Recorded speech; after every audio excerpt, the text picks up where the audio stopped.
All right, moving on. Ozempic is a diabetes and obesity drug that people have been abusing for fast weight loss. I'm sure you've all heard about it or heard about a celebrity who's been on it or even a friend.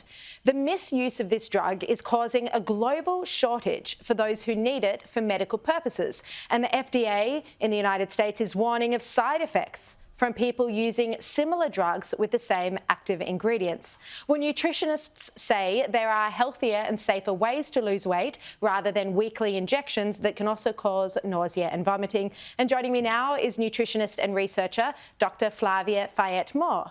Flavia, thank you so much for your time today.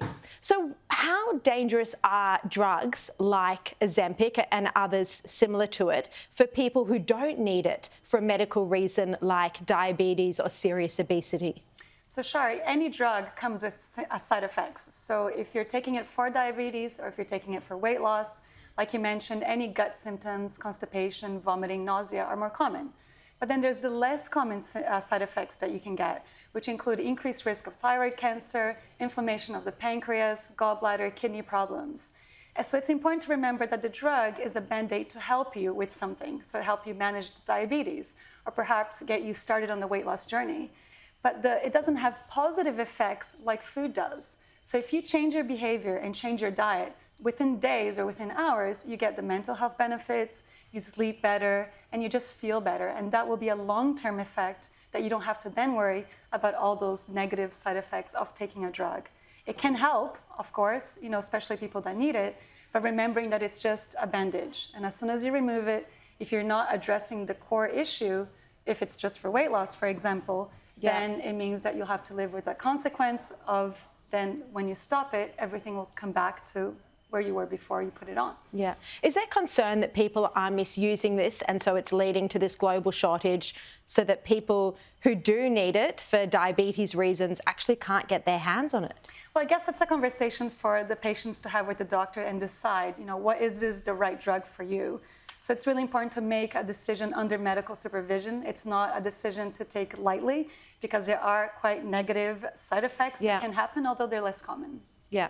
All right. Look, I want to ask you about some new research that we saw published in the Sydney Morning Herald this week. It shows that baby food pouches in Australia are overwhelmingly high in sugar and low in nutritional value. This is quite alarming. This is a review of 276 squeeze baby pouches from 15 different manufacturers. The study was done by the Western Sydney University, and they found only 2 of the products had an adequate level of nutrients, and this is according to the infant feeding guidelines.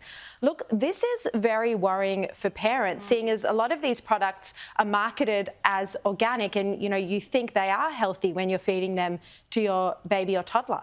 Yeah, so the key thing is to just read the label and look for 100% fruit in any of those products, because often you have those added sugars, which infants don't need. So up at least until 12 months of age, they don't need the extra added sugar in their diet.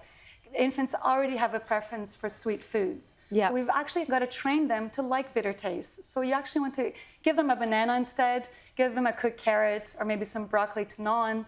While they're doing that, they're getting the benefits of holding that food, then using their tongue, which helps with their speech, and then you're setting them up for life to actually like bitter foods, because we're not, unfortunately, born with the preference for those bitter tastes. We're actually born for sweet. And by giving that every day to your infant, then you're just perpetuating that preference, and good luck getting them to eat their veggies.